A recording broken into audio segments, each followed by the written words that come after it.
Welcome. I am so excited to be cooking with you today. We are making vegan pumpkin crockpot chili.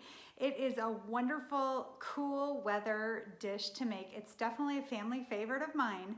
So just like everything I teach you to make, it doesn't have too many ingredients and it doesn't have too many steps because you know what? I like the easy button, and that was easy. I feel like if something has too many ingredients or too many steps, I just plain won't make it. I'd rather go to a restaurant and get it, and I bet you're kind of the same way. If you would like to have more of my vegan holiday favorites, go ahead and reach out to me on my website at shinehealthllc.com, and I would be really excited to share that with you. So let's get cooking. So let's go ahead and get started here. I've got all my ingredients for this out on the counter, and so you can see they're all whole foods, all great, really whole food ingredients. The first step is to cut up the onion. I'm just sliding these over a little bit because I'm going to cut up the onion. We are going to cut up the onion, and I want to show you a really interesting way to cut the onion that I learned. So when you get an onion, think about it as like the little hairy top up here. That's like the head of the onion, and then this part down here that sticks down where the roots go, that's like the body of the onion. So we want the head to be sitting on top of the body. So we're going to take it by the hair up here, and the very first thing that we're going to do is cut it in half. Okay, so we've got our onion cut in half now. We want to put the hairy side up on the top, because that's the part that we're going to hold on to, and I'll show you in a minute what we're going to do. Now we're going to peel the onion. So cut that little piece of the stem off there, and then when you peel it, all you have to do is peel back that hard part. You don't actually have to peel a whole huge layer in there. Sometimes people just like take a humongous chunk off their onion, and you definitely don't need to do that. In fact, a lot of the vitamin C in the onion, which is one of its really high ingredients that it has, is located right there. Now what you can do is, while you're kind of holding on to that hair part, you're going to just slice the onion, and you're gonna cut it so that you leave that little part intact, because it makes it easy to cut that way. So we're just kind of making little slices in our onion, and now we're gonna turn it and we're gonna dice it. So the onion just has this nice, it has its own nice layers, so we don't have to this just makes it so that we take advantage of that. And now we're just cutting off those nice little layers there.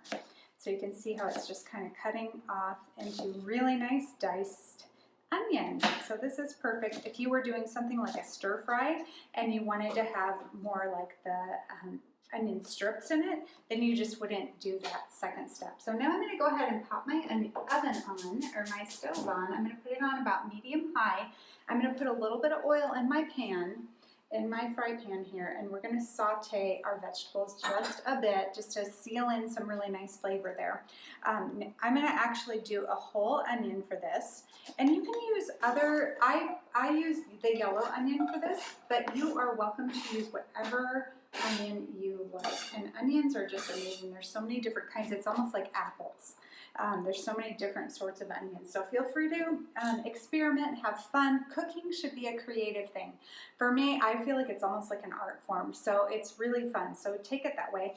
Now I'm going to just cut the little tail end off of this side of the onion and go ahead and peel this side as well. If you were only using half an onion, then what you would want to do is cover it in plastic and go ahead and put it into your fridge.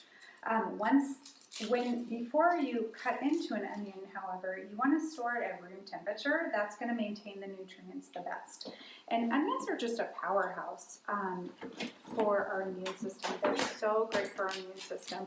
They have a ton of vitamin C, like I mentioned before, and they have a lot of other antioxidants in there as well.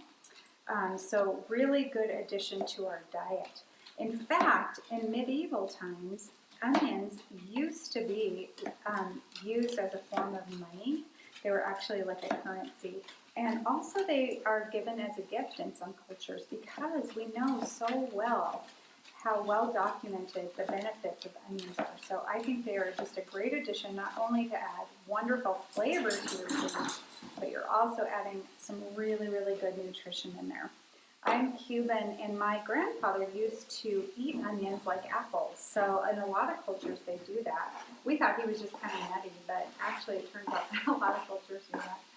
I don't know. I like my apples personally to snack on, but you could do that if you want to give something a new try. Okay, so we're just going to stir up our onions here. I've got a little bit of oil in the pan. Now, if you are really going for like not having any oil at all, I don't recommend that personally. I think that we need a little bit of oil. We just need the right fat. But if you want, like this is a bit dry right now, I feel like I could use a little bit more moisture in that. And so what I'm going to do is just add a little bit of my vegetable broth, and I'm just going to spoon some in there. We're going to also use vegetable broth in this recipe otherwise, so I've got a little bit made up here. I'll just set it off to the side.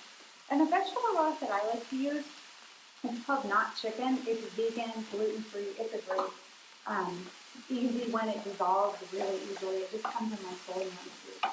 So, and it doesn't have anything in it besides just spices and just some nice spices and flavor and a little bit of oil in there as well.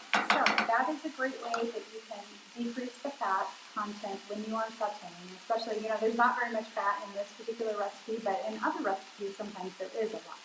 So now let's go ahead and cut into our other vegetables. The other vegetable that we have in here that is so fun, we are putting bell pepper. And again, with the bell pepper, I'm actually just going to use a smaller knife for this one, but with the bell pepper, feel free to use other colors. Especially if you get to go to farmers markets or anything like that, a lot of times you can find really fun ones.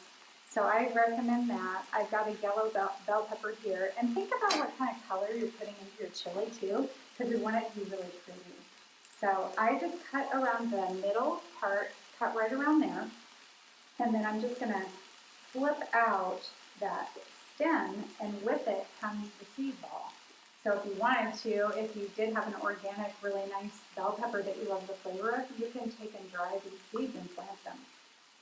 With a lot of the conventional grown produce that we get at the grocery store, sometimes that doesn't always work because they're not able to germinate. So another conversation for another day. But now we've got this hollowed out bell pepper. We're just going to slice it in half, and we're going to dice it up. So I'm just going to cut it into strips. And one thing that I like to do with this as well when I'm cutting these up is I usually save maybe that much, and I'll put it out on a plate, and then there you go. You've got some nice fresh snacks to munch on. But we're going to go ahead and put all of this in. Want to keep an eye on our onions because we don't want them to burn. So I'm going to actually turn this down just a tad. Keep those burning, or keep those cooking nicely so they're getting nice and soft there. And we're cutting up this bell pepper. Wonderful. All right. And then I'm going to actually dice it. So I'm just cutting it into little small squares, which are going to go great in our crockpot chili here.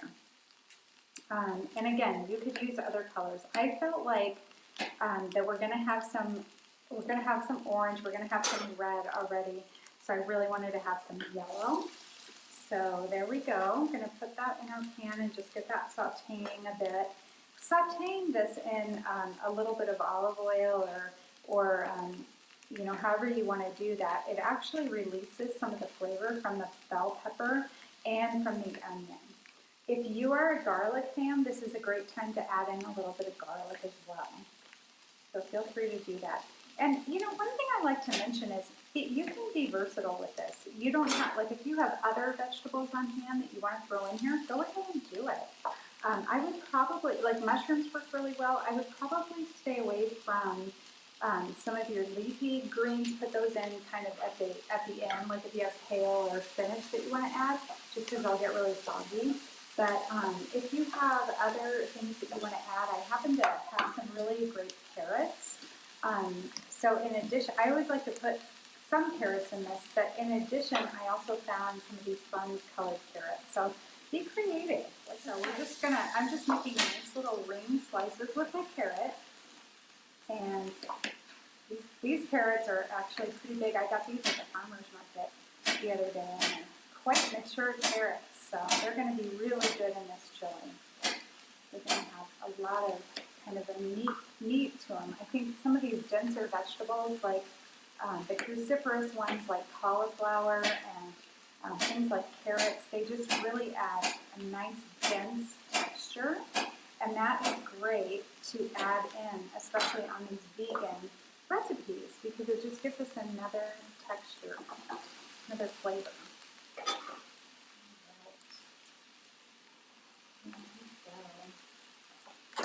We're just stirring this up. These are all of our fresh vegetables.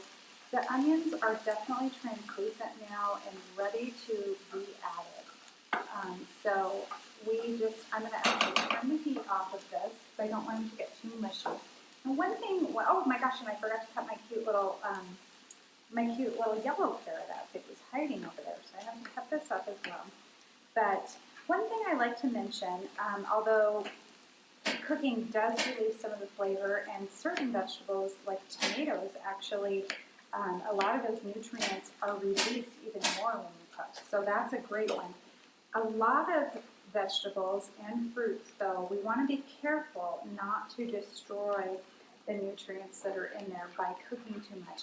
And certainly the microwave will do that. So please, please, please, no matter what you do, just don't use the microwave. You're going to all this effort to cook this wonderful chili and this wonderful meal, so we don't want to destroy it with the microwave. Remember, it destroys nutrients. It changes the molecular structure of water and solids.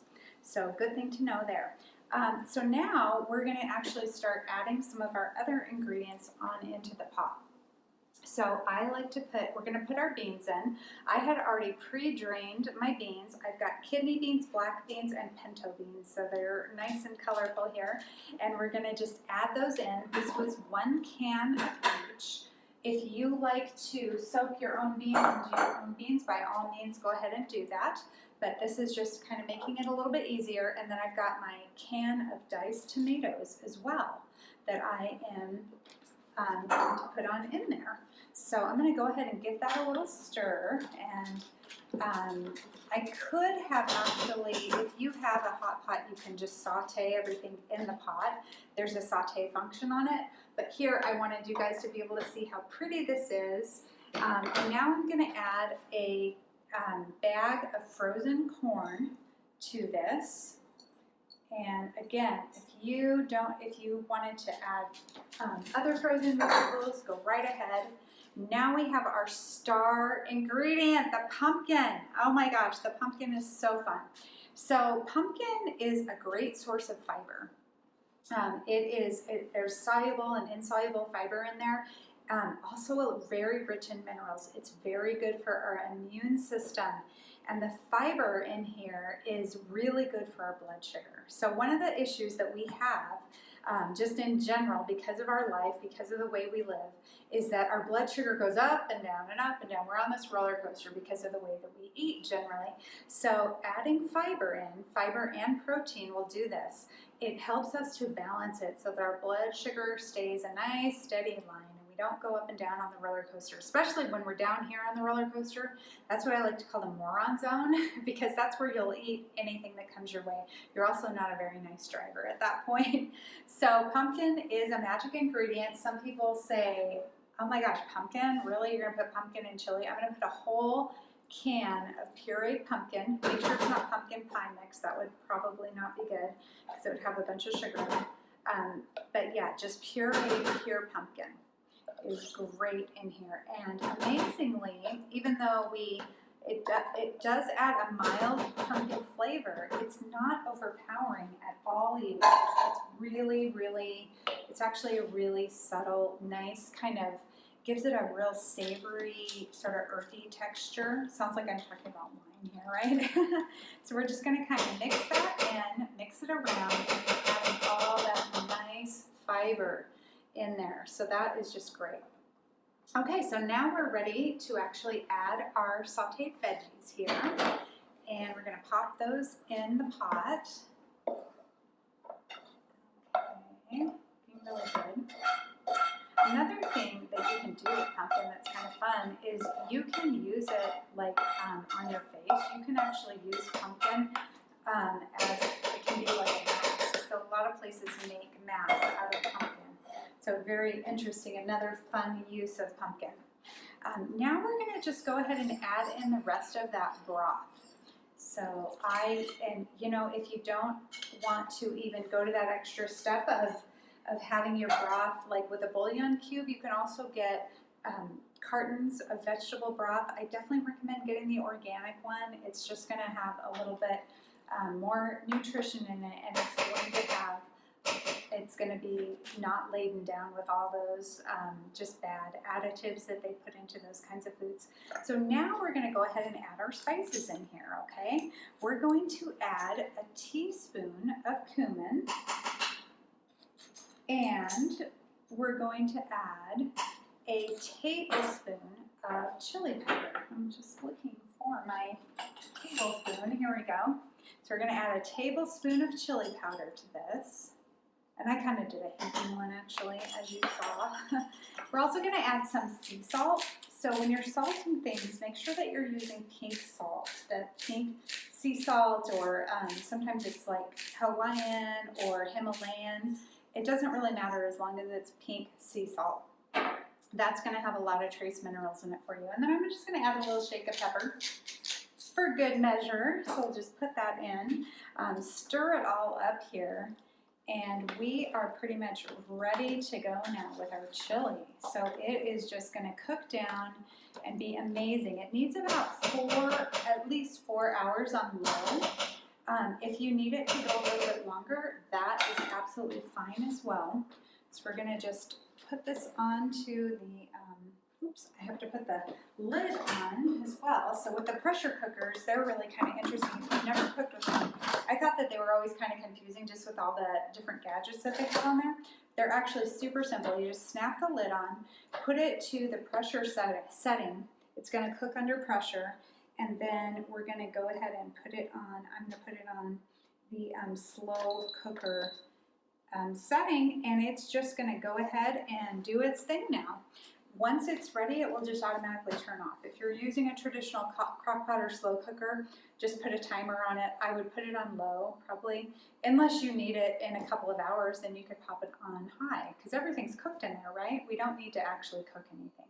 So hopefully that was a great, fast, fun recipe you saw. Just within like 20 minutes, we were able to assemble this and get it completely all set up and ready to go.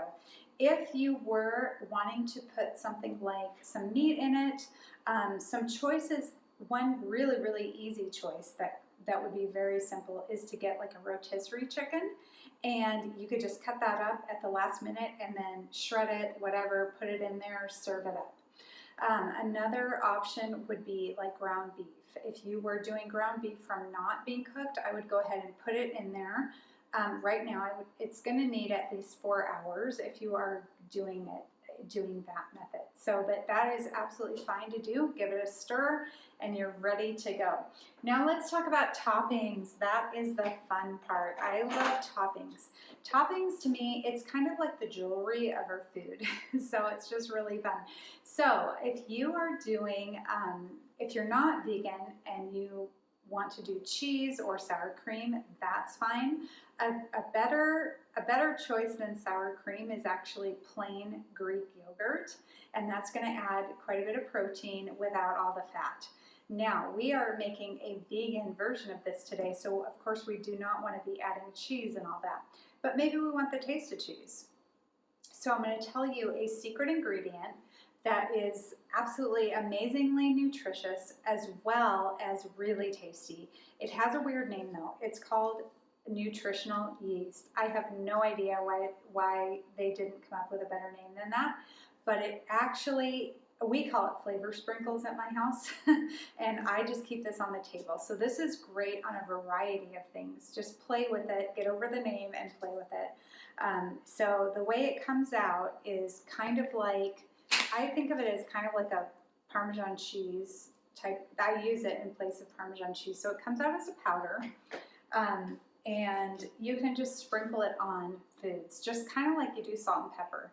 So I actually like to keep this on my kitchen table because we just use it all the time. It's good in salads, it's good in soups, it's good on, you know, when you're cooking meats, whatever you're cooking. The nice thing about it is that it's very rich in B vitamins and protein. So especially for vegans, sometimes those are the areas that we could fall a little bit down on. So this is a great addition. It's a staple for sure. Another really good addition for vegan cooking is going to be coconut aminos. And coconut aminos, anything that you use soy sauce for, you can basically replace with coconut aminos. It's also a nice thing to use when you're sauteing vegetables. If you don't want to use oil, or maybe a little oil and a little coconut aminos, again, you're adding some really nice amino acids there, so protein, and you're also adding some great B vitamins. So those are a couple of little tips. But the nice thing about the coconut aminos when you're sauteing is that it just has 80 milligrams of sodium, as opposed to, I mean, probably over 1,000 milligrams of sodium of actual regular soy sauce. So definitely that's a good one to pick up. Both of these you can get at most normal grocery stores. You can also get them on Amazon or natural cooking stores. You can definitely buy those on. So let's talk about some other toppings, some fun toppings here. You could do onions, you could do more onions.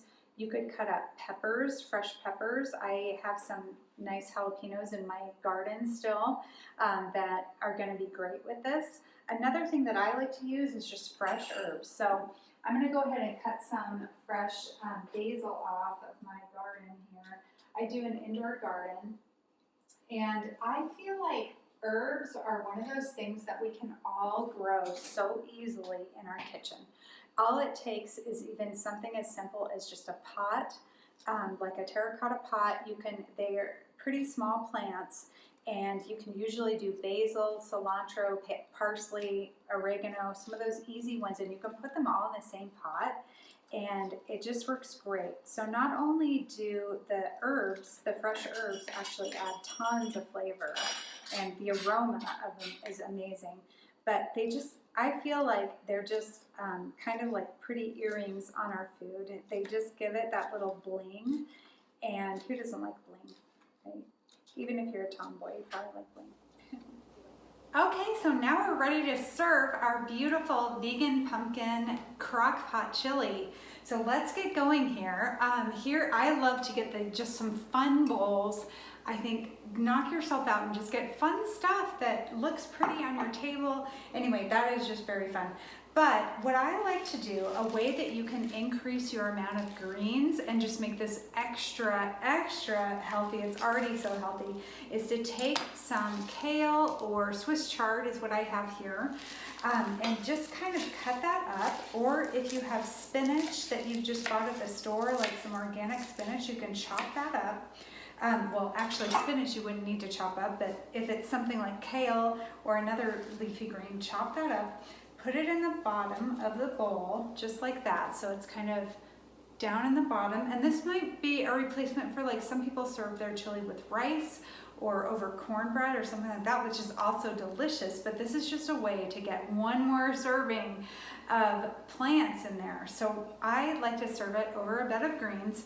I'm gonna take my chili, and it is so beautiful and so colorful. Oh my gosh, it's just really a fun chili here. And I'm gonna go ahead and spoon that in. It's looking really pretty. And then I like to top it. If you are not doing a vegan, if you don't need to be completely vegan, you might wanna top it with like a dollop of plain Greek yogurt. That works really well, kind of instead of sour cream. Or you can get a vegan sour cream to put on it. I think that makes it a little bit creamy and nice. And then I like to sprinkle with fresh herbs. So we're just gonna sprinkle some on there on the top, and that can be a mixture. Cilantro is a great one. Basil works well as well. And then I like to put my nutritional yeast flakes on it. I call these flavor sprinkles, but I like to just put a little bit of that right over the top, and we are good to go. So there's our vegan pumpkin crockpot chili ready to go, and it's a wonderful fall recipe. Thank you.